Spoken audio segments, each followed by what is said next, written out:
Bukod sa streamers at stickers ng mga kandidato, samot-saring materyales ang ipinamimigay sa mga tao sa panahon ng kampanya. May mga pamaypay, t-shirt, ballpen, lighter at kung ano-ano pa. Kaya nga sinabi ng NEDA na sa panahon ng eleksyon ay umaalwan ang buhay ng maraming tao dahil maraming kumikitang negosyo. Sa araw na ito, pag-uusapan natin ang epekto ng eleksyon sa maliliit na negosyo o yung tinatawag nating entrepreneurs. Panoorin natin ito. Papalapit na naman ang eleksyon. Kasabay nito, makikita ang iba't ibang campaign materials na ginagamit ng mga kandidato upang magpakilala at ipaabot ang kanilang mensahe sa mga botante. May iba't ibang klase ng campaign materials na maaaring gamitin ng mga kandidato. Campaign posters, streamers, tarpaulins, giveaways tulad ng t-shirts, pins at iba pa. Nariyan din ang mass media para sa mga kandidato na may malaking budget. Kasama din dyan ang iba pang gastusin sa kampanya tulad ng sasakyan at gasolina na gagamitin sa motorcade, merienda o pananghalian ng mga volunteers, gastusin at pagtatalaga ng headquarters at iba pa. Kadalasan ang dami ng campaign materials ay nakabase sa pinansyal na kakayahan ng isang kandidato. Tumataas ang paggasto sa bansa tuwing panahon ng sa laki ng gastusin at sa dami ng mga kandidato na kabilang sa karera, masasabi na isang malaking pinansyal na industriya ang kampanya. Subalit, gaano nga ba kalaki ang epekto nito sa ekonomiya ng bansa? Noong 2010 elections, sinabi ni BSP Governor Amado Tetangco Jr. na maaring may epekto ang election-related business, subalit ito ay maliit lamang at hindi sustainable. Napakaliit rin ang epekto nito sa pagtaas ng presyo ng mga bilihin at serbisyo o tinatawag na inflation. Sinabi ni Tetangco na ang election spending ay sa lamang temporary stimulus at hindi maaring magamit bilang lugar upang palakasin ang ekonomiya at maiwasan ang recessions o ang pagbagal ng economic activity ng ibang bansa. Tila taliwas naman ito sa sinabi ng Department of Finance noong ding 2010 elections na ang malawakang paggastos sa pangangampanya ay magdadagdag ng kalahating porsyentong punto sa gross domestic product ng bansa. Gayunpaman, nananatiling kampante ang Bangko Sentral sa kanilang naunang pahayag tungkol sa epektong pang-ekonomiya ng bansa. Ngayong darating na 2013 elections, kung saan naging mabilis ang pag-usad ng ekonomiya, maaring mayroon o walang dramatikong epekto ang eleksyon sa ekonomiya. Gayunpaman, huwag nating kalimutan ang tunay na diwa ng eleksyon.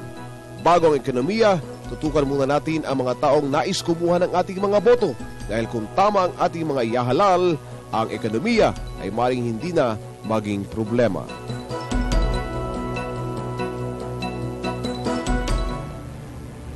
Magandang araw sa inyong lahat. Ako si Robert Tan at kayo'y nanonood ng paghahanda para sa Hatol ng Bayan. Sa araw na ito, isang eksperto sa larangan ng public finance at kinatawan mula sa micro-business sector ang makakausap ni Cathy San Gabriel sa ating talakayan. Cathy? Maraming salamat, Robert, at magandang araw po sa inyong lahat. Ako si Cathy San Gabriel. Gaya nga po ng nasabi na ng aking kasamang si Robert, kakamustahin natin ang epekto ng eleksyon sa ating entrepreneurs at aalamin natin ang epekto nito sa mas malaking ekonomiya ng bansa. Kaya tumutok lamang po, magbabalik kami dito sa paghahanda para sa Hatol ng Bayan.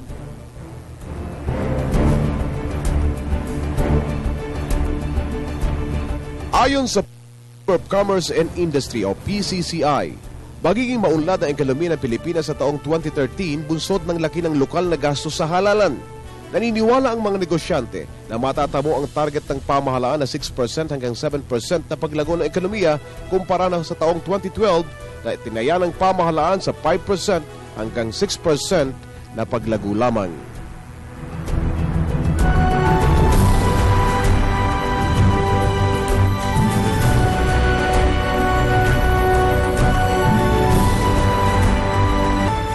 Kayo po ay nanonood ng paghahanda para sa Hatol ng Bayan. Ako si Cathy San Gabriel. Ang programang ito ay hatid sa inyo ng Media ng Bayan na pinagsanib puwersa ng People's Television, IBC, PBS Radyo ng Bayan 738 kHz, Philippine Information Agency, Philippine News Agency, and in partnership with Manila Bulletin, Informatics Diliman, and Air 21. Mapapakinggan nyo rin kami sa PBS Radyo ng Bayan 738 kHz. At kasama po natin ngayon sa talakayan ng former Treasurer of the Philippines, siya rin ang dating Vice President for Finance and Administration of the University of the Philippines at dating Secretary to the Commission on Audit. Siya rin po ay isang profesor sa UP-NCPAG, si Professor Leonor Liling Briones. Magandang araw po sa inyo, Professor. Magandang araw naman, Kathy. Magandang araw sa nanonood ng programang ito. Eleksyon at ekonomiya. Totoo po bang tuwing may eleksyon ay nakakaganda ito sa ating Pangkalahatan, totoo yan. Kasi kung ang measure niyan ay yung paglago, yung tinatawag na gross domestic product, yung paglaki ng ekonomiya, pangkalahatan, pangkabuuan, ay talagang may epekto ang eleksyon sa ekonomiya. Oo. Bakit po may epekto? Alam po natin, medyo napaka-complex ng mga factors sa paglago ng ekonomiya. But in simple terms po na maiintindihan namin lahat, paano po nakaka-apekto ang eleksyon gayong ang kampanya po ay sandali lang at ang eleksyon ay isang araw lang? Kathy, hindi sandali lang ang kampanya. Usually, 1 year before the election, naghahanda na ang mga kandidato, naghahanda na din ang pamahalaan. Usually, gumagastos ng mas malaki, lumalaki ang budget ng pamahalaan 1 year before the election kasi magpapakita silang gilas, magpapakita sila ng accomplishments para yung kandidato nila ay pipiliin uli. Ang iba naman sa oposisyon, lahat na kandidato pang national, pang probinsya, pang munisipyo, pang barangay, lahat naghahanda at gumagastos para suyuin ang botahan.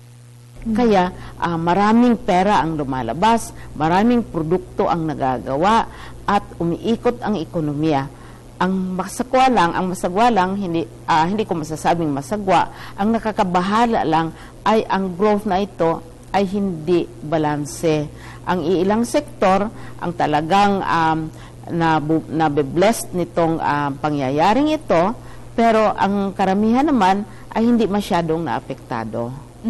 Medyo marami pong laman yung sinabi nyo. Unahin natin dun sa government spending. Sinabi nyo po na lumalaki ang gastos ng pamahalaan para magpakitang gilas yung administration party sa mga, para madala itong kanilang line-up. Saan po gumagastos ang pamahalaan? Saan aspeto po? Normally, ang government gumagastos ng malaki sa infrastructure. Makita natin ngayon, halimbawa, for the past 2 years, malaking-malaki, sobra 100 billion ang gastos ng ating gobyerno para sa infrastructure. Kasi ang infrastructure, kalsada, mga bridges, kung ano, buildings, ay visible yan, nakikita yan. At makikita natin kung yung epalism inaangkin, ito kay congressman ito, kay senador ito, sa gobyerno ito, para naman makumbinsi ang botante na may nagagawa ang administrasyon. Talagang malaki ang budget ng gobyerno pag malapit na ang election at during the election period bago mag-election ban. Sinabi nyo rin po na nakakabahala itong ganitong klaseng growth na ibinibigay ng election and campaign period dahil hindi po ito balanse. Ano-anong sektor ba ang nabibiyayaan nito at alin naman yung mga nadedehado? Kitang-kita yan, Kathy, sa performance ng economy natin sa 2012. Kasi 1 year before the election, umiinit na yung election. Makita natin, ang pinakamalaking growth sector, pinakamalakas na growth sector, ay ang services sector. Ito yung communications, radyo, television, newspaper, malaking-malaki. Serbisyo, financial, kasi maraming financial transactions ngayon, no, na pumapasok. Services at saka mga small industries, mga small time manufacturing, ito talagang so maganda ito para sa sektor na ito. 7% ang growth nila. Pero ang pinakamalaking sektor natin, kung saan nandyan ang maraming Pilipino at saka maraming mahirap, ay ang agricultural sector. Hindi ito masyadong naapektar sa spending ng gobyerno at saka spending ng politiko at saka paglago ng ekonomiya dahil 4% lang ang growth ng ating agricultural sector. Lalo na halimbawa fisheries, mga farmers, landless rural poor, hindi sila masyadong naapekto. Ang na-blessed nito ay yung services. Kung gayon po, makikita natin yan na parang graph po yan, pataas until it reaches its peak. Pero syempre po, bababa po yan. Ano po dapat gawin para medyo ma-cushion naman itong ating mga kababayan dito sa epekto nga ng hindi pantay-pantay na pagkakadistribute ng pera?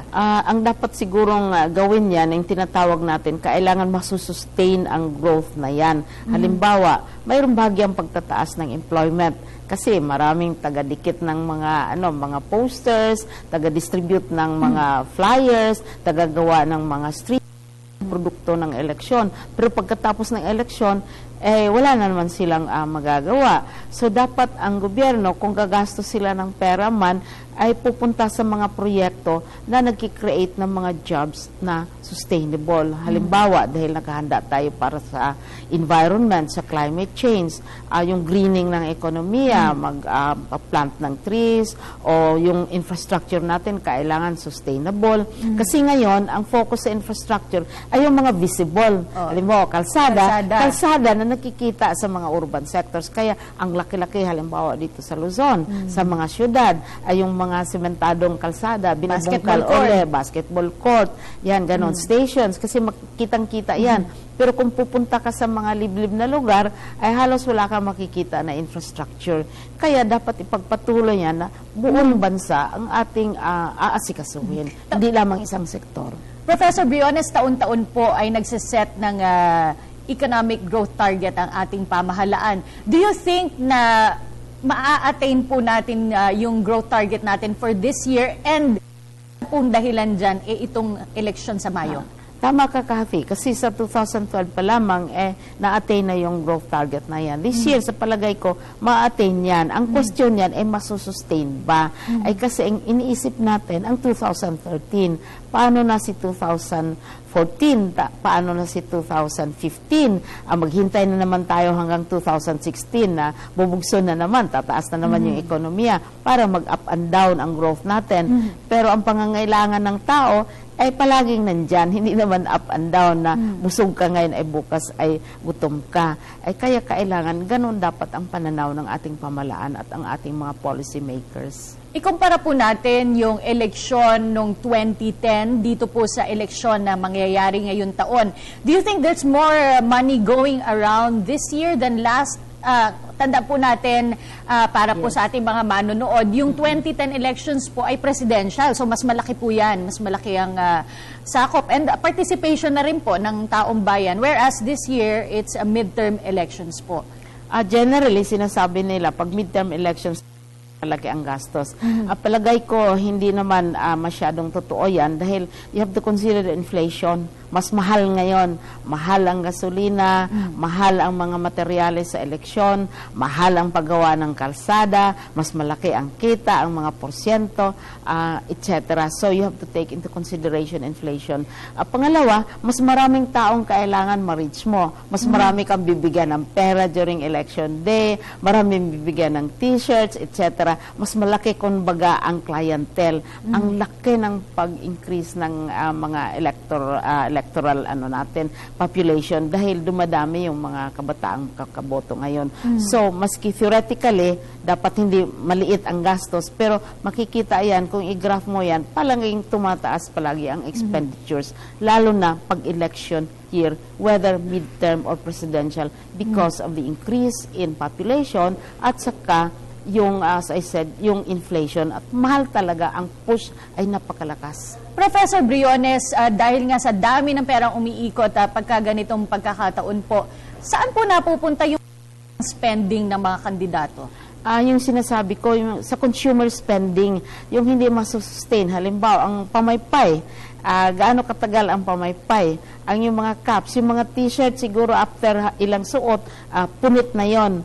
At saka yung mga dinidikit sa mga walls, no? Pagkatapos ng eleksyon, tatanggalin na naman yon. Ay sana, yung ating mga produkto, yung nasusustain, halimbawa, yung tinatawag nating capital expenditures, etc. Consumer ang talagang tinatarget natin. Ang consumer naman ay temporary. Pagkatapos ng election, nakatingala na naman tayo sa langit. Ay dapat hindi ganon. Talagang tuwing may election po, Professor Briones, the whole country is really busy and talagang abuzz with activity, kahit po yung ating ekonomiya mismo. Ang ilang sektor, as I said, ang mga nanonood lang naman talaga, parang spectators lamang. Halimbawa, ang agricultural sector, hindi naman sila kasama sa paggawa ng tarpaulin, hindi naman sila kasama sa paggawa ng mga collaterals, at saka hindi naman sila kasama sa paggawa ng mga kalsada. Pero ang karamihang Pilipino nasa sila ang naiiwan. At saka yung halimbawa indigenous peoples nasa malalayong lugar, marami din sila din ang naiiwan. Dapat inclusive yung sinasabi nating kagandahan na nangyayari sa ekonomiya dahil eleksyon. Mamaya pag-uusapan pa po natin yan at meron din tayong makakapanayam na negosyante at kung paano nila pinaghahandaan itong darating na halalan. Nagsisimula pa lang man tayo at marami pa tayong pag-uusapan pagkatapos ng ilang paalala.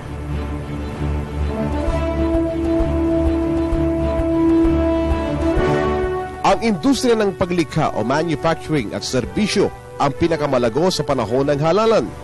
Ang industriya ng paglikha ang nagpoproseso sa mga hilaw na materyales upang maging produkto katulad ng tinta, plastic, pagkain, electronics, packing materials, digital media supplies at iba pang maliliit na materyales at makinarya. Ang industriya ng serbisyo naman ang nagdadagdag ng proseso para sa ultimong produkto na kakailanganin ng consumer katulad ng imprenta para sa kung ano-anong uri ng parapernalyas, catering, paglikha ng tablado at iba pa. Kasama rin sa industriya ng serbisyo ang lahat ng uri ng lohistikal, teknikal at profesional na serbisyo na nagdadagdag ng halaga o nagdadala ng mga produkto sa consumer katulad ng hotel and hospitality services, volunteers, consultants, waiters, security, delivery and courier, transportation, artistic talents, at iba pa.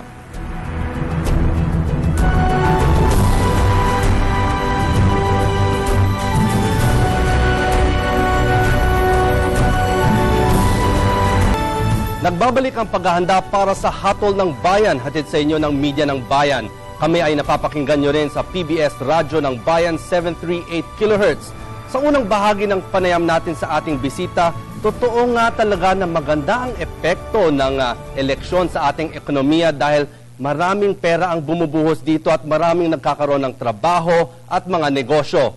But the question is, sustainable nga ba ito? Ayon nga kay Professor Briones, dahil temporary lang ang eleksyon at 3 buwan lang ito, paano na ng eleksyon at baka nakatingala na lang tayo sa langit at magantay na lang tayo sa susunod na eleksyon sa 2016.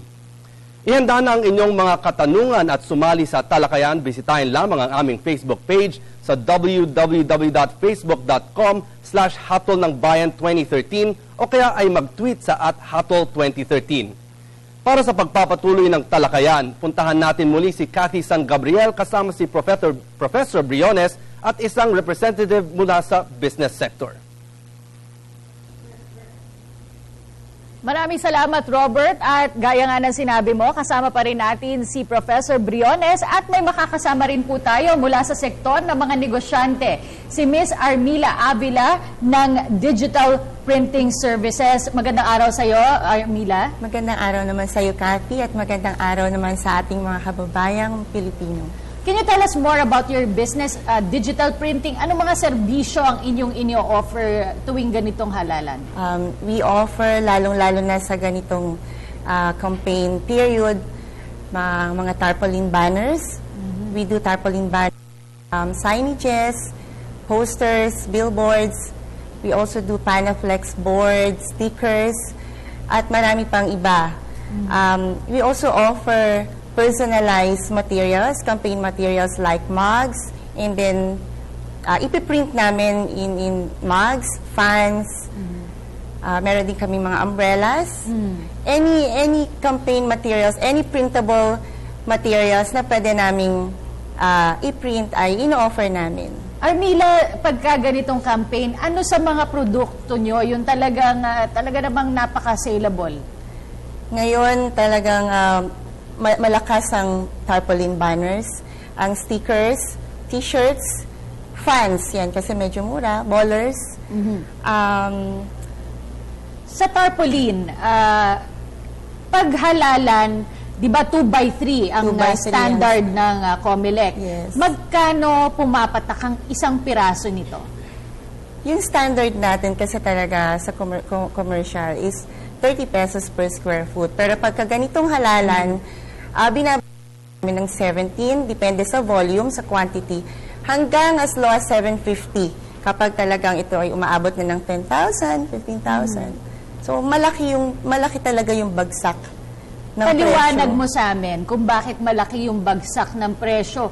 Kung gayong dapat mas mataas ang demand gayong halalan, ba't binabagsak ninyo? Napakalaki po kasi ng kompetisyon dito sa market, lalo na sa printing industry. Before po talagang konti lang kami. Ngayon, halos kahit saan ka na magpunta, halos kahit saan ka tumingin, marami pong nag-o-offer ng mga printing services. Lalong-lalo na ng mga tarpaulin banners, flyers, etc. Professor Briones, nabanggit ni Armila yung competition. It is supposed to be good and healthy. Pero bakit po parang nagiging dahilan nito ng parang nagiging burden sa pagdating sa mga maliliit na players?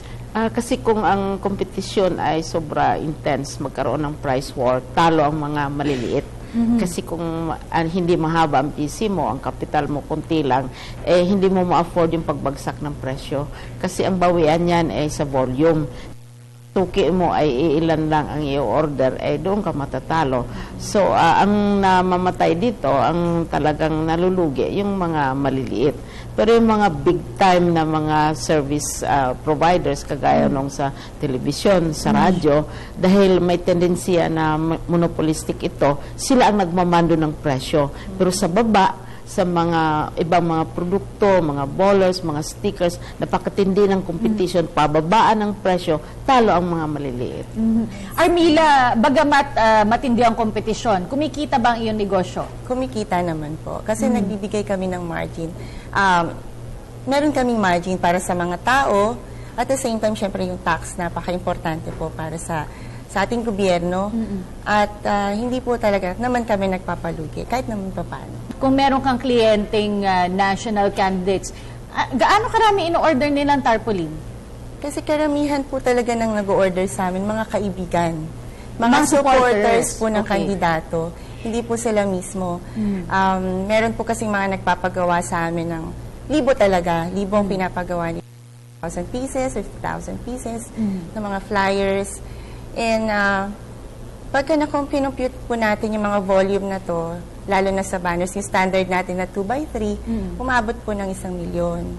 For 10,000 pieces? For 15 to 20,000 pieces. Okay. Professor Briones, kayo po ay isang miyembro ng party list, kayo po ay isang nominee. Gaano ka laki po ba ang inilalaan ng isang kandidato para sa campaign materials?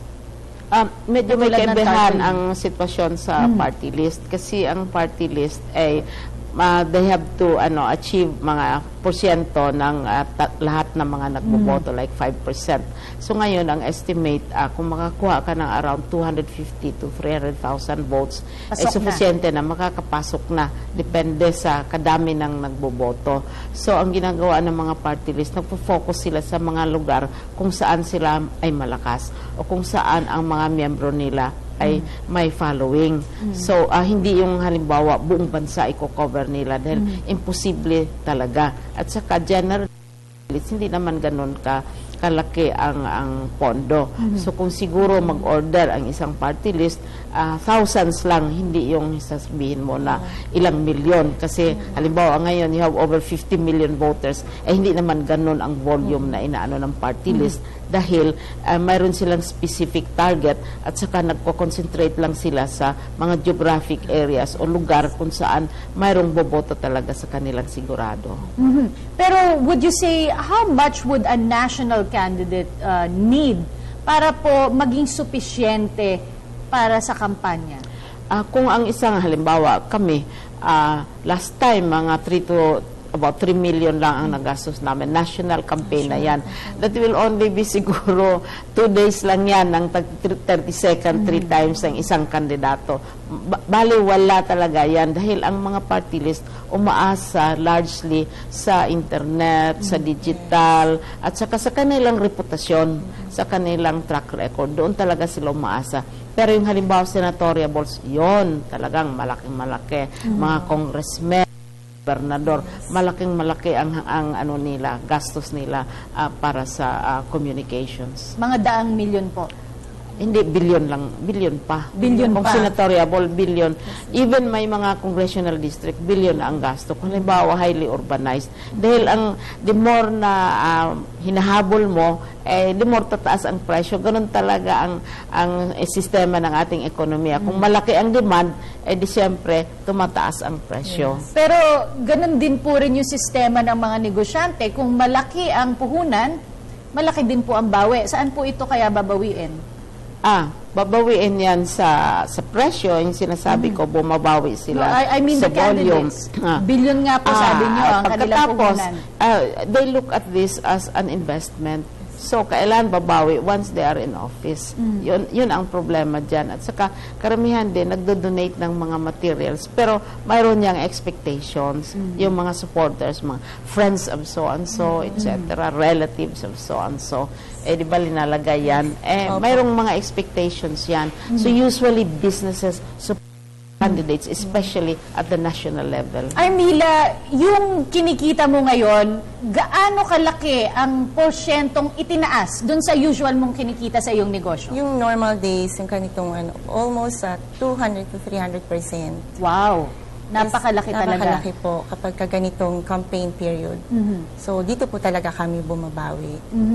And sa pagbawi nito, syempre kinakailangan mo rin ng additional manpower. Ikaw ba'y nag-hire ng mga temporary para lang sa mga ganitong special na okasyon? Yes, Cathy. Kailangan po talaga kasi dahil sa laki po ng demand natin sa mga printing services, kailangan ko po talaga mag-hire sa ganitong period.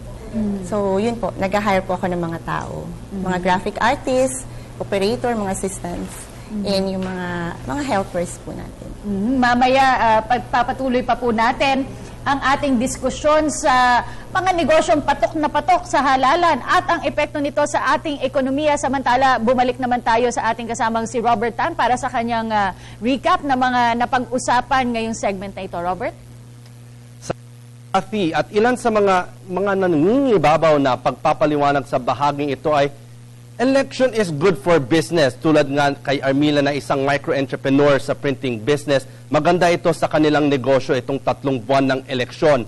Ngunit nga, although sa mga micro-business sector, kahit mataas ang demand, mataas rin naman ang supply at malakas dito ang kanilang competition dahil marami mga printing companies na tulad nila na maliliit ay kumukuha rin ng mga kliyente sa panahon ng eleksyon. Pero ayon naman kay Armila, kumikita rin naman daw sila dito sa panahon ng eleksyon at sa kanila, volume-based ang sales nila. At ang maganda rin dito ay nakakabigay rin sila ng trabahong pansamantala sa ating mga kababayan, ngunit temporary lang ito.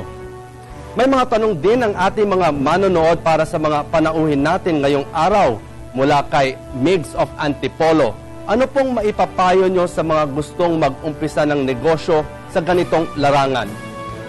Bago sagutin ng mga bisita natin ang iyong katanungan, narito muna ang ilang mga paalala. Magbabalik ang paghahanda, Hatol ng Bayan.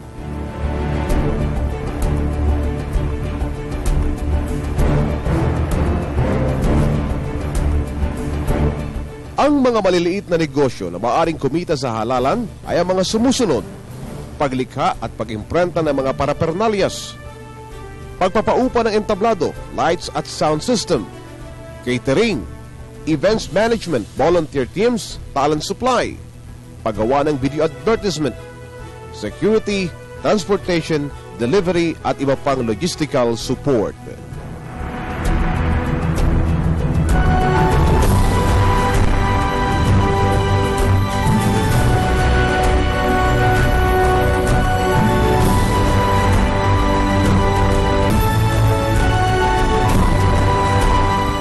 Nagbabalik ang paghahanda para sa Hatol ng Bayan, hatid sa inyo ng Media ng Bayan.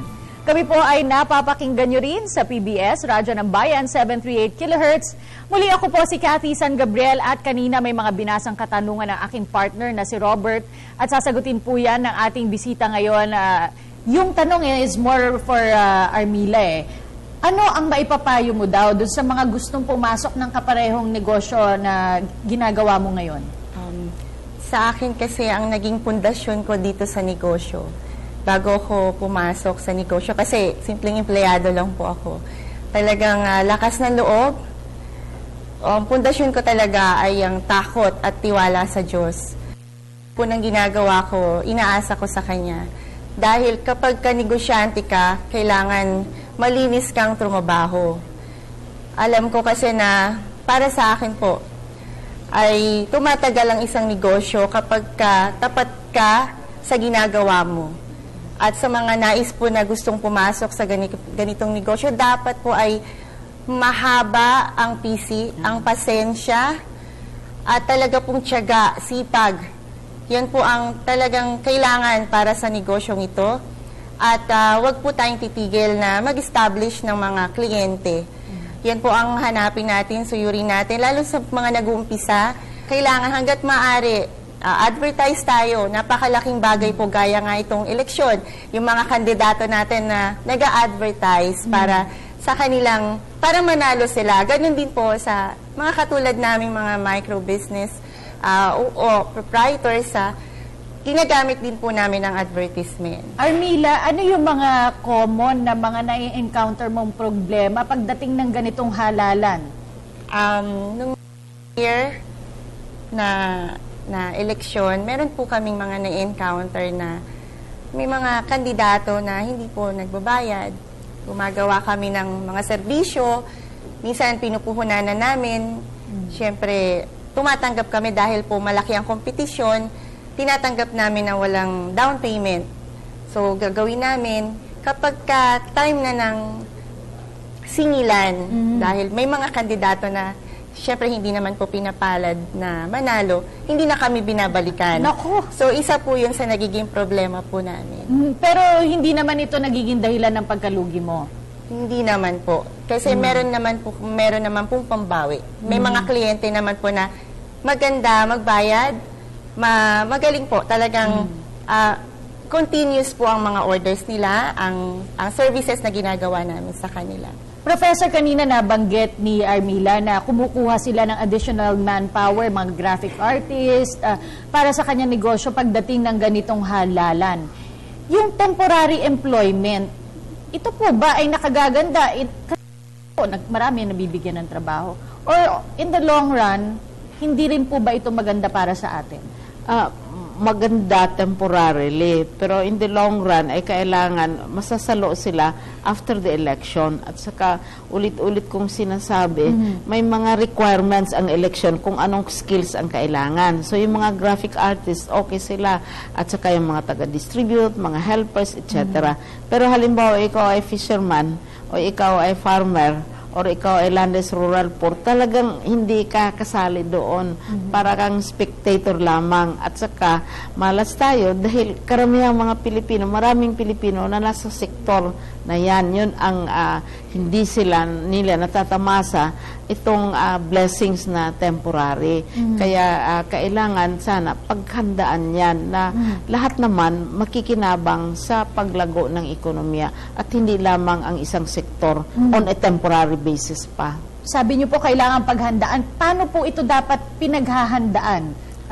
Ang pamahalaan po ba o tayong lahat ay dapat maghanda para dito? Ang pamahalaan mas malaking kasi siya ang nagpaplano at saka yung policy niya ang nagbibigay ng direction. Kung halimbawa bibigyan ng emphasis ang kami, ang ano namin talaga, bigyan ng emphasis ang agrikultura, ang pag-produce ng pagkain.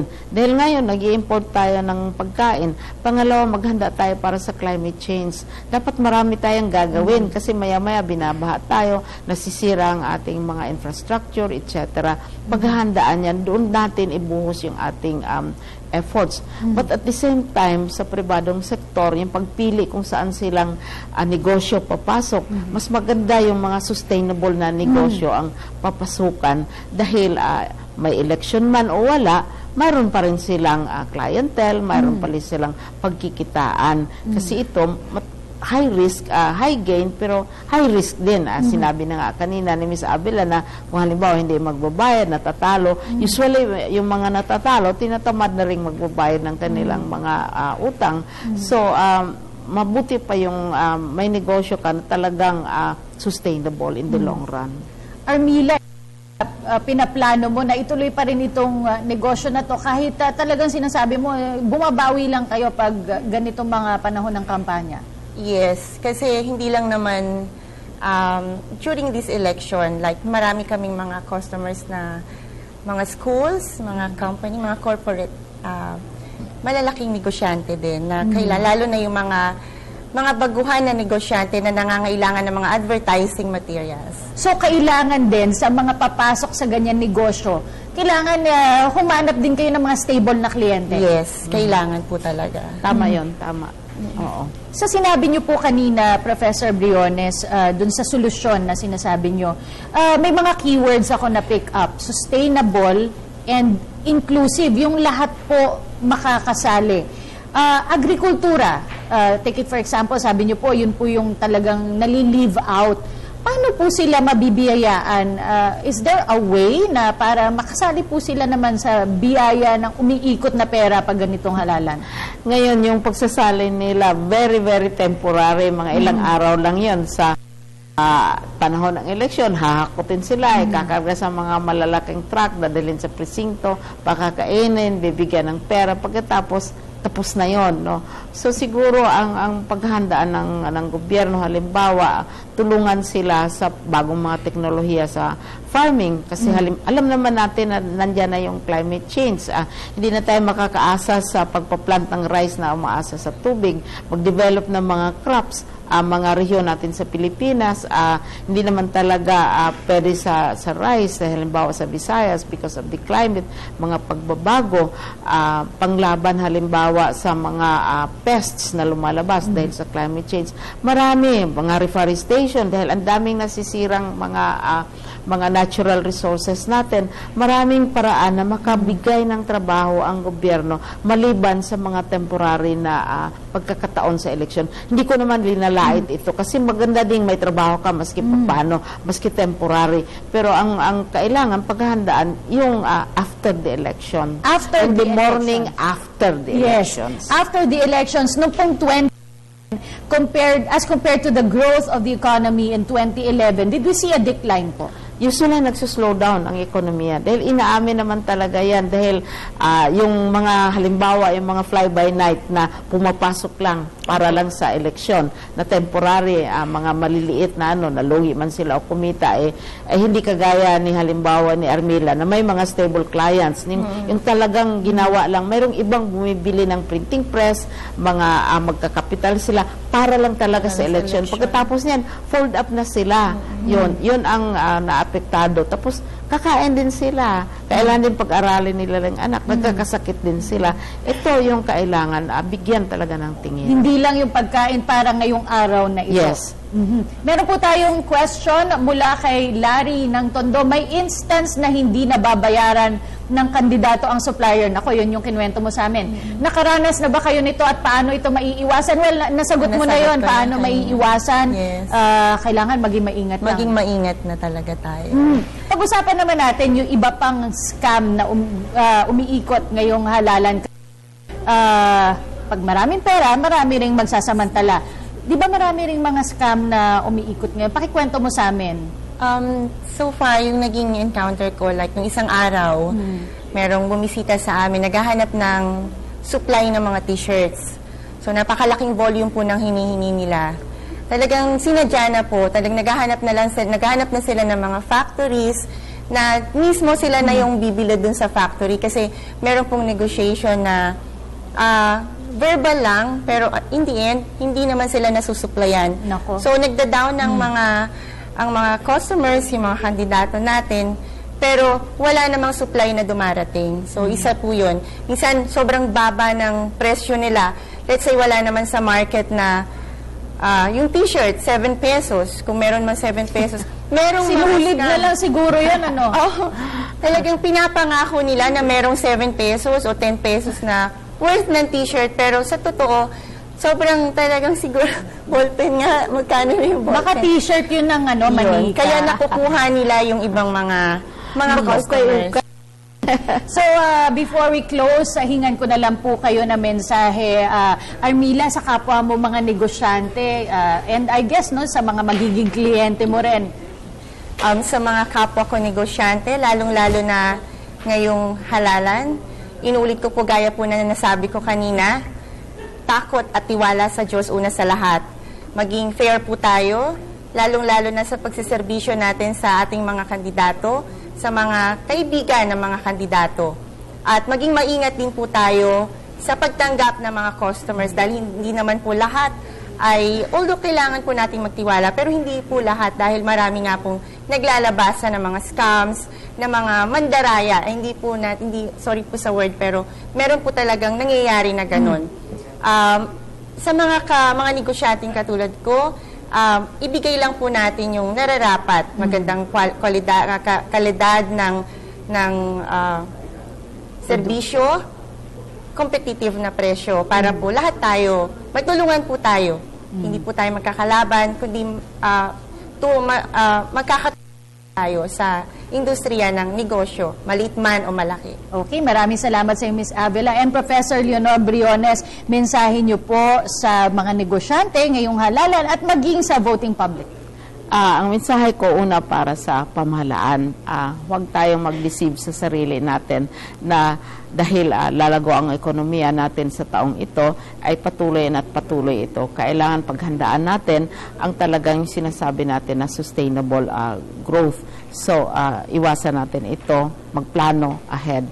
Sa mga negosyante, kailangan tumingin tayo sa mga negosyo na mayroong stable na clientele at saka magagamit din at saka nagsisilbi sa ibang sektor ng ating society. Kasi kung yung ekonomiya natin ay babagsak, malaking sektor ng ekonomiya natin ay babagsak o mahihirapan, tayong lahat din mahihirapan, lalo ng agriculture.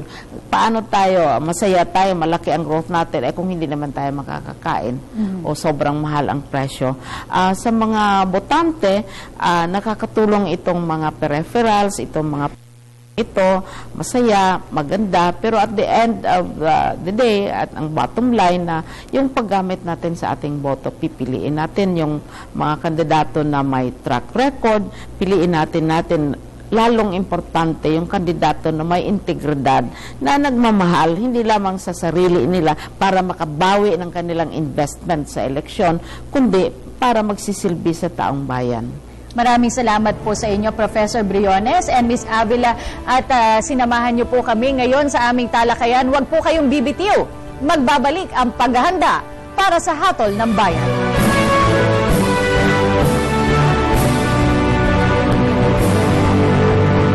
Maganda man ang epekto ng halalan sa pagpapalago ng ekonomiya ng bansa. Binabantayan din ng COMELEC ang paggastos ng lahat ng mga kandidato at partido upang maiwasan ang money laundering, vote buying at iba pang illegal na transaksyon. Ayon sa resolution bilang 9616, inaatasan ng COMELEC ang Anti-Money Laundering Council o AMLC, Bureau of Internal Revenue o BIR at Commission on Audit o COA upang ang mga opisyales ng halalan sa pagbantay sa lahat ng kandidato at partido sa kanilang pagsunod sa mga batas at patakarang sumasakop sa paggastos sa halalan.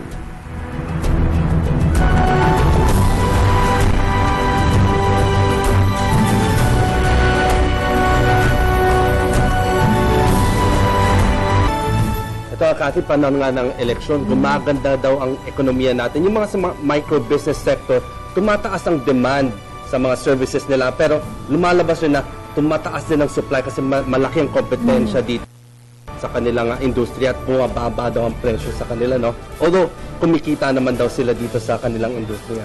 At sabi nga ni Professor Briones, dito pumapasok yung problema dahil itong growth na ito, bagamat maganda tingnan sa figures, ay hindi lahat ng sektor ay kasali dito. Katulad na lang anya ng agrikultura na naiiwan pagka ganitong panahon dahil ang natututukan at ang sektor na nabibigyang biyaya pagdating sa ekonomiya ay itong services sector na anya nga ay lumago ng 7%. So doon na nagkakaroon ng inequality. Yung maganda nga yung sinabi ni Professor Briones kanina na, is this sustainable? Kasi 3 months lang ang panahon ng eleksyon, mataas nga yung negosyo dito, marami nagkakaroon ng kumukuha ng empleyado, trabaho, pero temporary lang ito. Kaya yung maganda nga yung sinabi ni Professor Briones, paano na pagkatapos ng eleksyon? Baka nakatingala na lang tayo sa langit at mag-antay na lang sa susunod na eleksyon.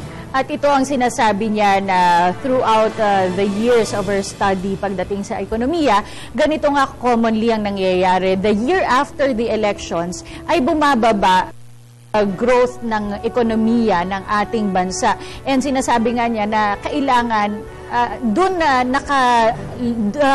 nakatutok ang burden sa ating pamahalaan. Yung pagpapanatili nitong patuloy na paglago ng ekonomiya matapos ang halalan. At kailangan na pangkalahatan. Kasi pagdating sa eleksyon, skilled workers, yung mga graphic artists, yung mga computer literate, but naiiwanan dito yung sektor nga, sinasabi na mo kanina, yung agricultural sector, yung mga mangingisda natin ay hindi nabibigyan ng pansin sa panahon nito. At kailangan talaga sustainable para sa lahat. At it's interesting to note also, Robert, na lumabas sa ating diskusyon na sinasabi ni Professor Briones, hindi lang ang perang umiikot ay hindi lang nanggagaling sa mga kandidato, kundi maging sa pamahalaan, government spending on infrastructure, at ito ay nanggagaling sa mga incumbent na politiko na tatakbo muli na nagpapalabas sila ng mga maraming infrastruktura, mga proyekto para magpapogi sa taong bayan. Kaya nakasalalay sa ating taong bayan para pumoto ng maayos at maging educated. Sabi ang ating mga negosyo ay may kanya-kanya ring panahon yan. Sa araw na ito ay nalinaw natin ang epekto ng eleksyon sa ekonomiya at iba't ibang negosyo dito sa Pilipinas. Sana ay marami kayong natutuhan at makatulong ito sa inyo sa tamang pagpili ng mga kandidato. Ako si Robert Tan. At ako naman po si Cathy San Gabriel. Pinasasalamatan po namin ang Ergo Contracts Philippines para sa ating tables and chairs. Matatagpuan po sila sa 2634 Rockefeller Street, Barangay San Isidro, Makati City. Pwede ninyo silang tawagan sa numerong 843-1177 at maaari ninyong bisitahin ang kanilang website sa www.ergocontracts.com. Maraming salamat po sa lahat ng aming tagapanood at naging bisita at magandang araw sa inyong lahat.